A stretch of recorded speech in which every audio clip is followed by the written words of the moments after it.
Hello বন্ধুরা, কেমন আছো? আশা করি সকলে ভালো আছো।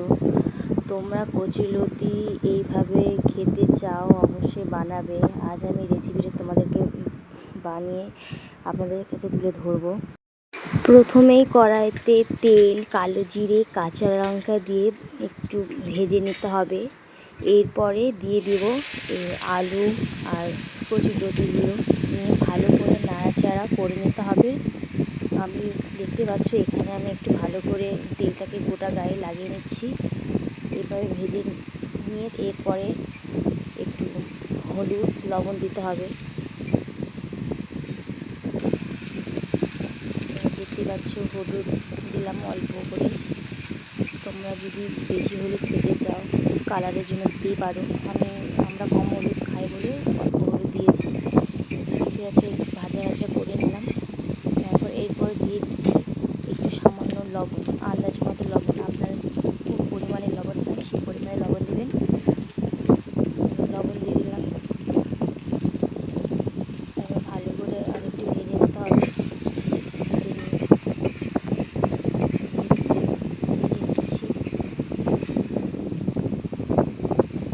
লেবু চিবিয়ে দিতে হবে। অবশ্যই তোমরা লেবুটা দিতে পারো, কারণ এই লেবুটা দিলে কী হয় বলো তো, গলা অনেক কচুলতি আছে যেমন গলা কুটকুটায়, লেবুটা দিলে পারে গলা কুটকুটাবে না, কারণ লেবুর রসটা সেটাকে মেরে ফেলে।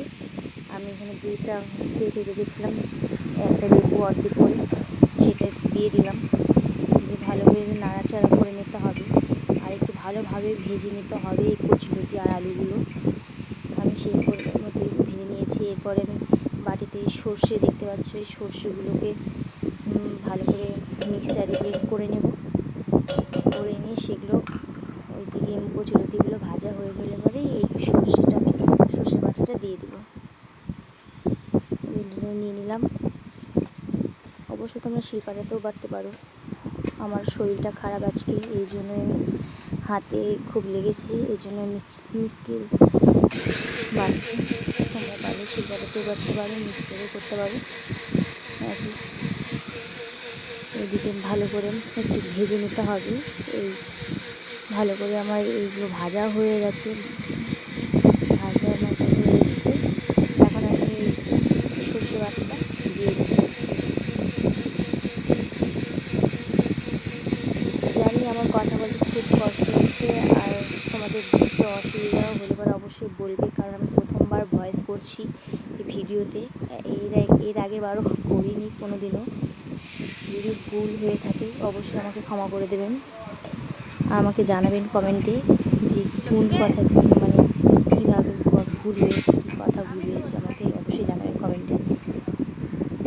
বলতে খুব অসুবিধা হচ্ছে, বলছি।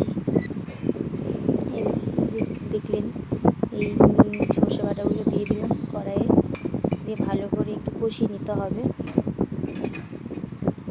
আর 5 মিনিটের জন্য ঢাকা দিয়ে একটু সিদ্ধ করে নেব, কষিয়ে নেব 5 মিনিট হয়ে গেছে। এবার ঢাকনাটা উঠিয়ে সেটাকে ভালো করে নাড়াচাড়া কষিয়ে নিয়ে একটু জল দিয়ে দেবো। জল দিয়ে ফুটিয়ে নিয়ে নামিয়ে নেব। দেখতে থাকুন। আমার কষানো হয়ে আসছে, এখানে গিলাসে করে অল্প করে জল। তোমরা যদি একটু ঝোল ঝোল খেতে চাও একটু অল্প পরিমাণে জল, যদি ঝোল ঝোল খেতে চাও অবশ্যই জল দেবে। এখানে আমি একটু রসা রসা টাইপের করবো, সেই জন্য অল্প পরিমাণে জল দেবো। আর তোমার পাতলা ঝোলের মধ্যে খেতে পারো, এটাতে খুব টেস্টি হয়। অবশ্যই তোমরা লেবুটা দেবে। লেবুটা দিলে কী হয় বলো তো, মানে গলা চুলকায় না। অনেক কচুলতি আছে যেমন গলা চুলকায়, একটু গলা চুলকাবে না লেবু দিলে। গিলাসে করে অল্প করে জল নিলাম, নিয়ে কষানো তরকারিতে ঢেলে দেবো। আর 3 মিনিটের মতো ফুটিয়ে নিলে পারে আমার রেডি।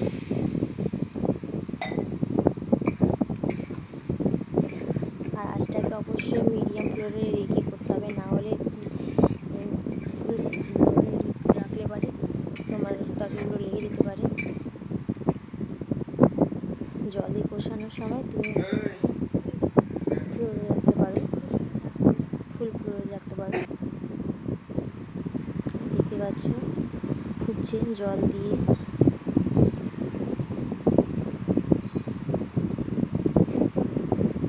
তিন মিনিটের মতো ফুটিয়ে নেব। ফুটিয়ে নিলে রেডি আমার তরকারি আজকের কচুরলতি সর্ষে বাটা। তোমরা যদি এভাবে খেতে চাও বাড়িতে অবশ্যই বানাবে, আর কমেন্টে জানিও যে ভিডিওটা কেমন হয়েছে। অবশ্যই আমার কথা ভুল হলে পারে ভয়েসে আমাকে অবশ্যই কমেন্টে জানাবে।